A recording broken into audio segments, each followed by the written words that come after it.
Hello, everybody. Good morning. My name is Miss Nunes, and I'm a computer science teacher, working primarily with middle school students this year. And we're going through the unit on interactive animations and games on code.org. So, what we're going to look at today is lesson 13 on sprite movements. So, I'll go through and we'll work through them together. And let's see how much we learn. Here we go. So, we're going to start in the unit overview. So way up here, we're in Unit 3, Interactive Animations and Games. And then we're going to come down here to Lesson 13. And before we click on any of these to get started, the very first thing I want you to do is to click on the purple link that says Lesson Resources. So when we click on that, it's going to open up a new tab, and we're going to see all of the resources that are going to help us with today's lesson. We've got a video to watch on sprite movement, and we have another video to watch on the counter pattern. I'm not going to watch those videos with you because you can just pause me, watch them, and come back, but they are there for us as we get started. So let's get started on level 1. I'm going to go back here and click on it. So we'll click on that. All right, so level 1 is going to be about predicting what we think is going to happen. All right.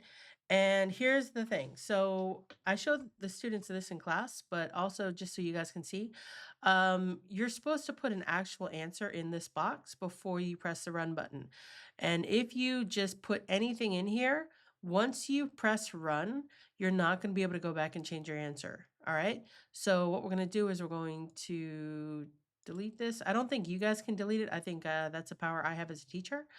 But once we delete it, we're going to refresh the page and we're going to start over again.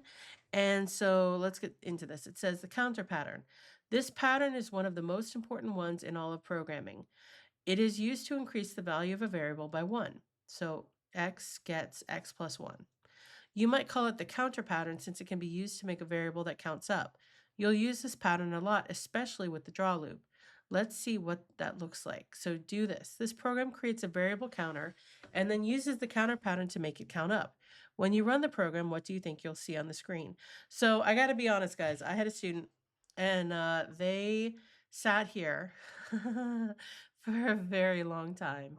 And when I came over and I was like, what's up, dude?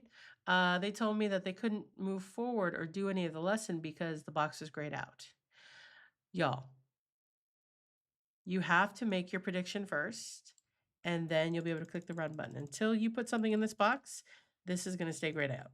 The moment you put something in this box, you're going to have the option to run the program. But like I said before, you want to make sure you have a complete answer before you press run because you're not going to be able to go back and fix it. All right, so let's see what this is supposed to do. It says variable counter get 0. Function draw loop. So the background is going to be set to white. The text size is going to be set to counter. So whatever counter is, the text counter, so that's a variable, 0, 400. Counter gets counter plus 1.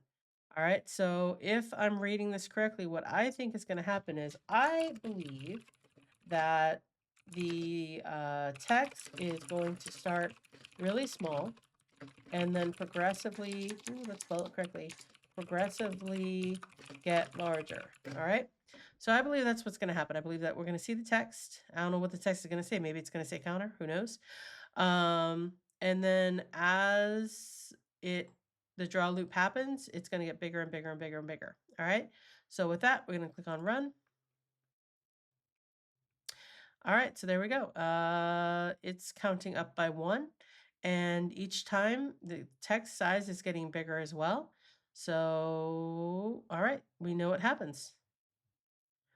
All right, with that, we're going to click on finish, and I will see you on the next level. Here we go.